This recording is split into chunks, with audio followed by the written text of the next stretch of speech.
Welcome back, everyone, to the T.R.O.N podcast. This is your host, Rashad Woods. Today on our show, I have a very special guest. He's the director of the Michigan chapter of the UFO Network, Mr. Bill Konkolesky. Thank you. Hey, thanks for having me on, Rashad. Admit, your background and what you've done over the last few decades, actually, when it comes to UFO. Now, do they call it UFO or UFA now? Well, UAP is the alternative term. Sorry. And that's for currently, because it started off as unidentified aerial phenomenon. Now it's unidentified anomalous phenomena. I prefer UFO. I'm a bit old school that way. UAP, I guess, is a broader umbrella, which encompasses a lot more things.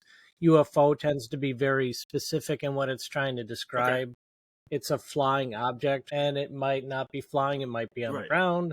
It might not be an object. It could be something without a shape, or it could be just light. So, I mean, I guess UAP is a little closer to a common generalized term for it. But again, I'm old school, so I like UFO. Got it. So I had a chance to look at some of the segments that you had on Abduction Chronicles, and it looks like your first instance with UFOs was when you were about 7 years old, in your bedroom when. Okay, so actually, my very first memory in life at age 2, I did have a very dramatic encounter at age 7.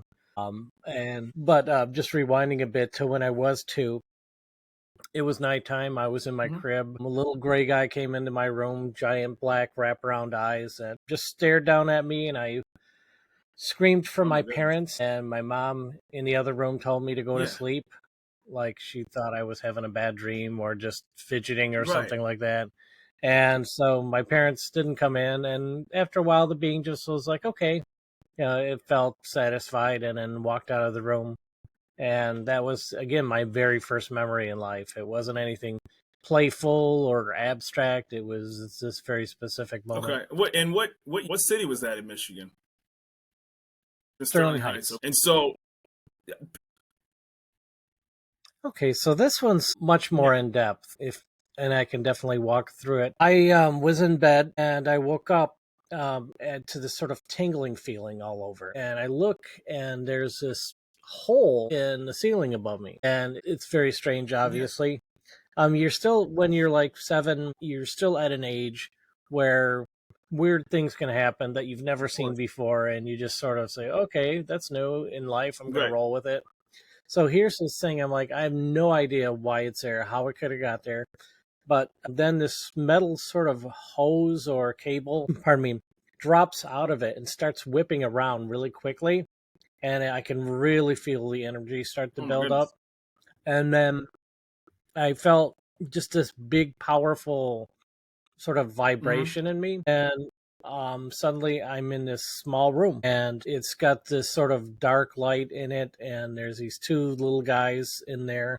The ones that I had seen before, about 3 feet tall, super thin, the big eyes. And I got the feeling that I was being cleansed somehow. Like this was kind of like their mud room on board a craft, if you will. And so I was being, taking any germs on me or whatever I felt. That was what they were doing. And then the door opens, and they lead me into the next room. And I see this slab in the middle of the room that I interpret to be a doctor's bed. I'm like, oh, they're going to want me to go on this bed.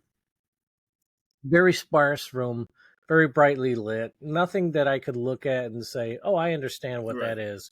Like that's like this type of tool or that type of storage or whatever. Then there's 3 of them now in this room. The 2 of them when they let me in. There was a third one there. And then there were 2 doors, one on the left and one on the right. The beings got up and walked through the left door and then left me alone. I'm like, well, that's very interesting that they would leave me alone. And so they went through the left door, so I went through the right. And I found myself walking along a long, narrow, curved hallway. And then I got to the end of the hallway, and there was this room, and I looked in the room. It was a very small room. There was some kind of mechanical contraption in it. The closest analogy I could think of was like a furnace, something like that. And then I came out of the room and looked back, and then the 3 of them were there, just kind of casually following me. Like they realized what I did, realized I probably couldn't do a whole lot of damage or go anywhere. So they were just curious, like, okay, we'll follow them. And so when I turned back, they let me into a side room that was in that hallway. And then when we went in there was another being just like them, but like a couple feet taller. This one was like about Okay. 5 feet.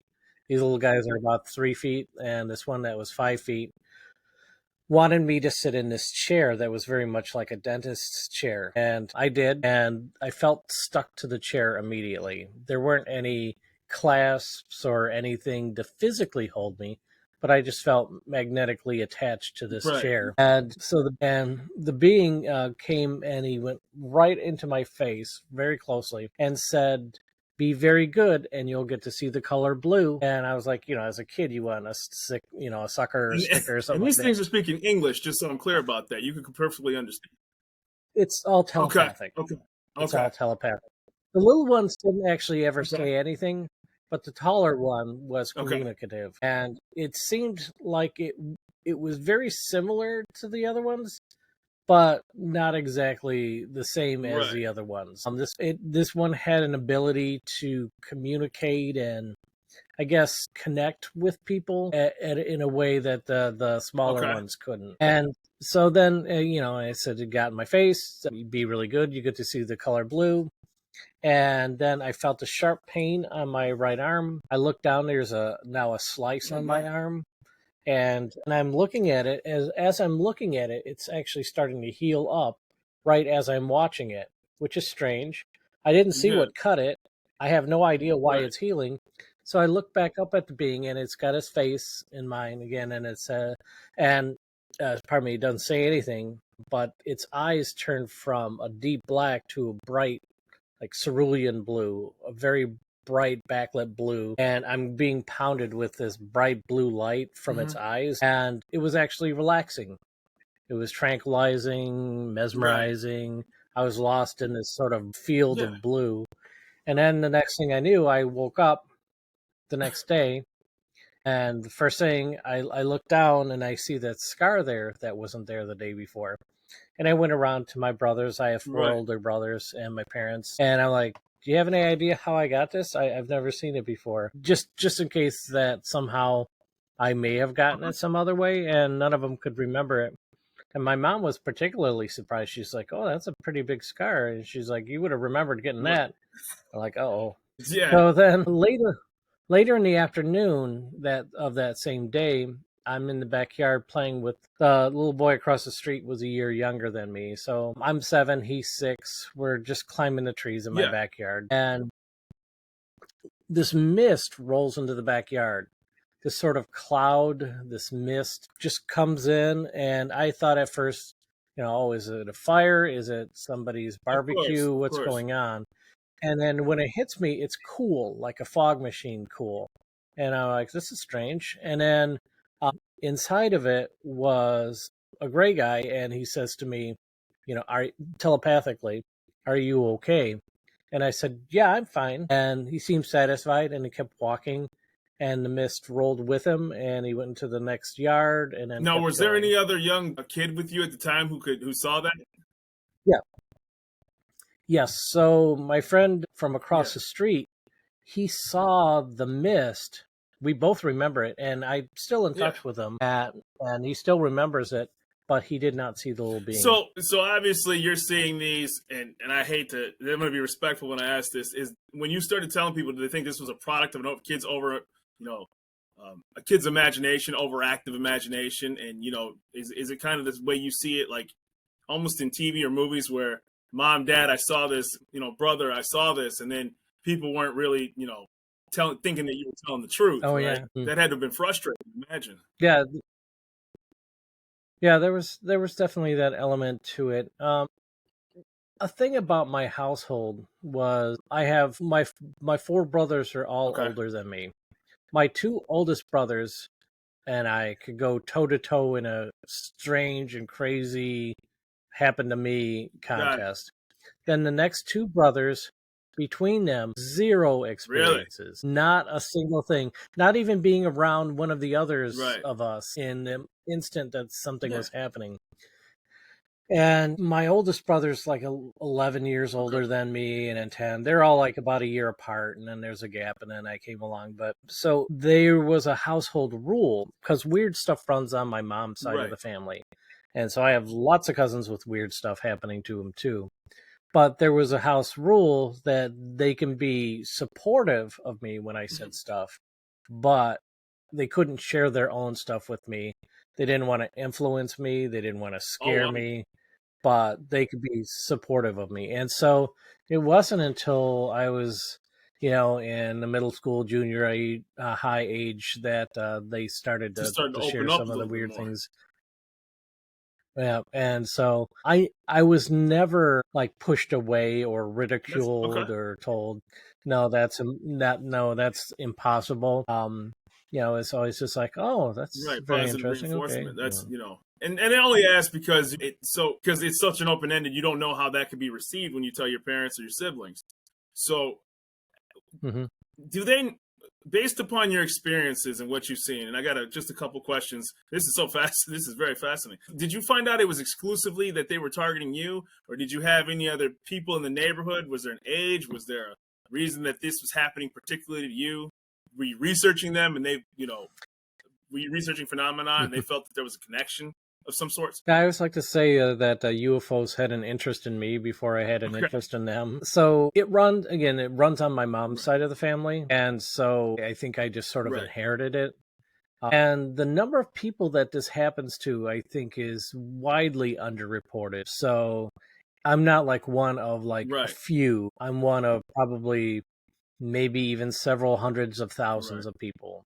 So it's rare, but I don't necessarily feel like special, like I'm one of, the Right. aliens came down and said out of 8 billion people, that kind of a thing. It's just there's a minority of people, sure, but at this point it's a community because the internet allows people to sort of get together. And I always say there's sort of three ways you can be indoctrinated, Mhm. onboarded, excuse a pun, into this sort Right. of phenomena. One is if it runs Right. in your family. One is if you are around somebody who has this type of phenomena Right. happen to them long enough times, you'll start to have things happen to Okay. you too. I've had it sort of rub off on friends of mine.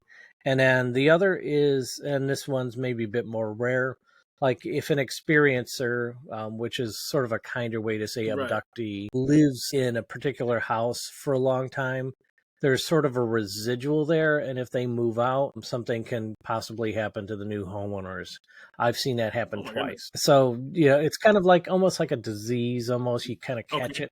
You could catch it genetically Yeah. or be around somebody or leave the Right. residue and somebody else picks it up. But it's very strange for somebody who's outside of childhood to start having these type of Okay. phenomena. If somebody says I was in my 20s when it started happening to me, what I hear is that there were probably several things that happened to them when they Hmm. were younger and they just don't remember it. I'm not going to jump to assumptions and say I know that's the case, but based upon the pattern I Right. see, it very rarely starts to happen to somebody later in life unless one of those causes, like they're around somebody that it happens Okay. to. So that okay, so there's usually some sort of childhood event that happened. They may not have a good memory of it, and then when they're older and they have a better memory, or it's more recent to them, then you kind of push it to the back end of their mind. They're like, "Oh, this just started happening." That's based on some of your experiences. That's very interesting. So my next question would be, and I'm just jumping a little bit, is the senatorial hearings, where did that kind of feel like validation from all the things that you said that you've seen or experienced, and then last year they have those Senate hearings, and you know there's some validation from Air Force pilots, and particularly over the Atlantic and over oceans and bodies of water that said that they've seen multiple things. Yeah, so there's a lot there. One is, I'll just start off by saying that I never needed anybody outside of myself or, say, the UFO or Okay, experiencer community to validate what I know is got it. true, either from investigating UFOs through MUFON or, of course, my personal experiences. A lot of people are like, it's almost as if UFOs won't exist until the government tells Right. us they do, and then Right. suddenly they will, like magic. They exist now because the Right. government said so. It is validation, though. It is good to hear. Since I've been in, I mean, I joined MUFON in 93, but I've always been immersed in Right. this topic. And I remember back in the old Larry King show where they would have a guest on his talk show where they said, here's people who've had experiences, and then there'd be somebody else on the show saying, we don't even know that there's planets out there. We Right. know there has to be, but we haven't found any. And then now there's planets everywhere that they're finding. And pardon me, it's a progression. It's a slow, steady drip of Mhm. disclosure. There's been some real big, like David I see. Grush last year Whistleblower. was a Yeah. gentleman who said that we have craft, there are bodies, and then it's a very tedious dig into those claims to see if anything is Hmm. there. So it's slowly moving in a direction. I'm confident that at some point it'll just become obvious, and Yeah. so, for the time being, I do what I can to get the word So out. a lot of these things particularly happen at nighttime or over bodies of water. Is there a particular reason why people tend to see these at night and maybe not? And this is just me just seeing videos on YouTube or seeing a news broadcast. They usually happen at night or over an ocean. Is there a particular reason why that happens? Okay, so first of all, I'll cover the night thing and then the water thing. And this is also true for some of the over water sightings. So it's like an airplane. There's airplanes flying overhead Right. all the time. During the daytime, you don't seem to notice them as much because at night, when there's not as much going on in the sky, you see the lights on the Ah, airplane. The lights yeah, catch your yeah, yeah. attention. So I think it's more an aspect of that. And that's a very broad overgeneralization, but generally you're going to notice something with lights on it. And the other thing is for those sightings that are on or over water, there's not a lot Mhm. going on around the water. There aren't any, like if you are on the shore looking out over a big lake or the ocean, what have you, and you don't see any lights on the horizon. There's not a lot. There's no trees. There's no Right. buildings or anything. So your eyes are looking like, is anything going on in the direction I'm looking? Like, oh, there's a thing and it's Right. moving kind of weird. That's different. So there's that. But I will also say that the recent videos that have been disclosed to the public from the military, the ones out over the Atlantic and out over the Yeah. Pacific, it's not that there aren't a lot of sightings over the mainland, Right. because there are. It's just that when they're testing the waters, again, excuse the pun, testing the waters to see what people think about the phenomena, like what the man on the street thinks about UFOs, they're not going to like say, "Oh my gosh, there was this giant UFO over Chicago." They're going to say, like, out on the ocean, this direction, out on the ocean, Right. that direction, there was a thing, and people are like, "Well, that's weird. Glad it was over the ocean." It's like it's like if you saw a Yeah. shark, you'd be surprised, but if you said, "Oh, look at this shark out, out in the ocean," you'd be like, Right, "Oh, that's a right, shark." right. Yeah. I've heard. I watched a documentary on Netflix recently. It escapes the name of me right now, but they said that they actually, because we can't measure the depth of the ocean based on our technology, that UFOs could actually be in the ocean underwater. Is there some validation to that too, as well? That hmm the reason why like people see them over bodies of water frequently, or that happens, they're actually coming from the bottom of the ocean. Yeah, for however long we've been here as a species, I'm sure it was very easy for them up until now to just kind of like say, "Oh, here's a high enough mountain. These people can't climb this. Let's hang out here. Let's hang out on the Mhm. backside of the moon. They can't even Right, see that." All these places that were just sort of easy for them to right, hang out, like Antarctica. Nobody's coming here to the center of Antarctica or the bottom right. of the ocean. Sure, those are all viable places that would be fairly easy for them, until it's kind of like using the parenthood analogy. It's cute when you see your kid sort of just laying there, your little cute little baby on the ground, but Oh my once they're up goodness. and walking, Yeah. holy cow, Right.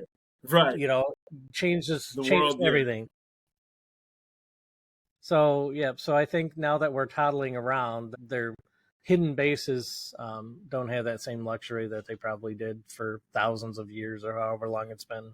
Can you tell us about your work with MUFON? You've been director since since 2004. Yeah. So, what MUFON does, we're the world's largest civilian UFO research organization in over 40 countries, over 5,000 members now. The organization's been around since 1966. I've not been around since 1966, but MUFON has. Headquartered in And Cincinnati. so, yeah, right now, yep. And so, when people see something, they can primarily they go to the website and report it, and then we have a field investigator, a well-trained field investigator, a volunteer, but still a trained investigator, reach out to them and try to figure out what it is that they've seen.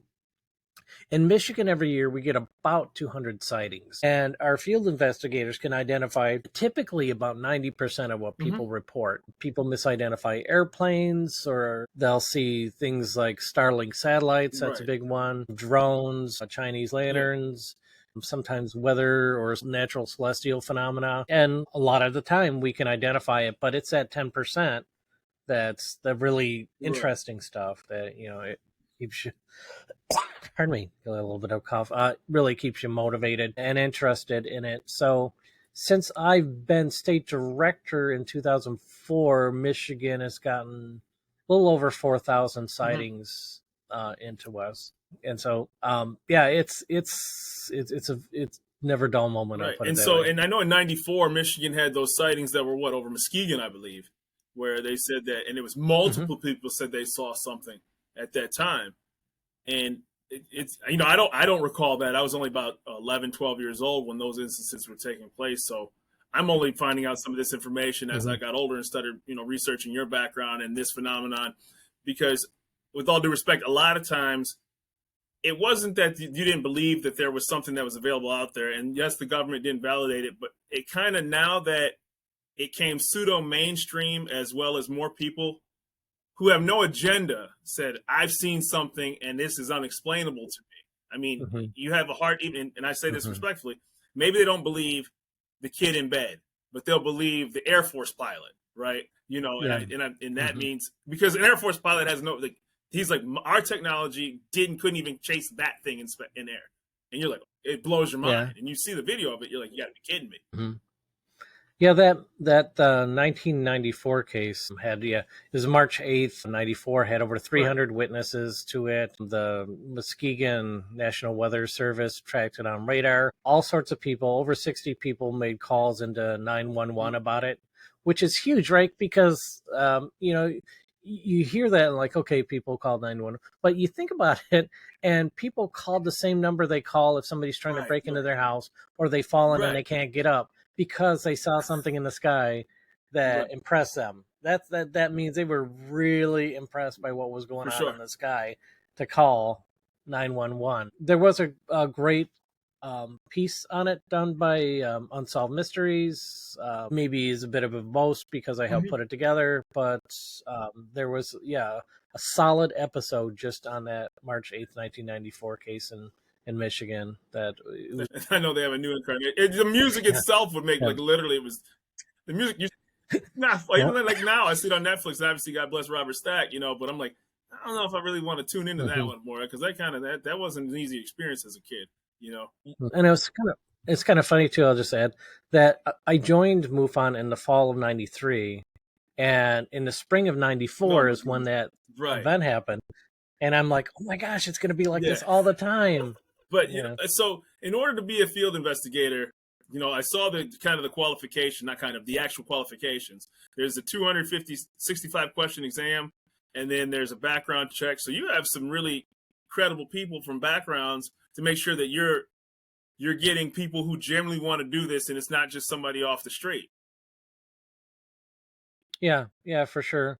There's a lot of people that, just like anything, they pick up a hobby. Say they think they're going to golf or something. They go all in and they buy all this expensive stuff, and then they're like, maybe not. And then it just sort of sits there. So we want some sort of investment before we just let anybody have access to be able to receive Yeah, information absolutely. and manage it responsibly and be responsible with the people that are reporting Absolutely. things. Absolutely. Now, I have a question. I know we're running on time a little here, but I just had one more quick question for you.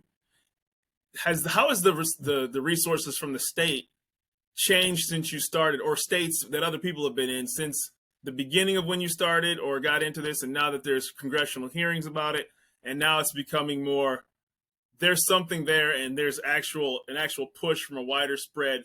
You can't just hide this from a government level. Have you seen any resources change at a state level?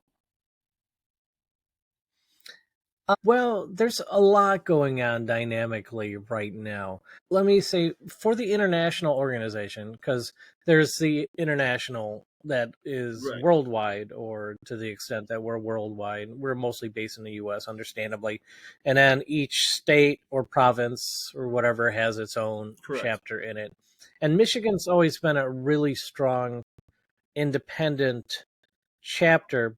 At the international level, there's a fee to join. There's a fee to be a field investigator. That's how you have to become a Yeah. field investigator in joining the international organization. Economically, we found that people don't have as much easy money. It's just a Right. phase the economy is Right. going through.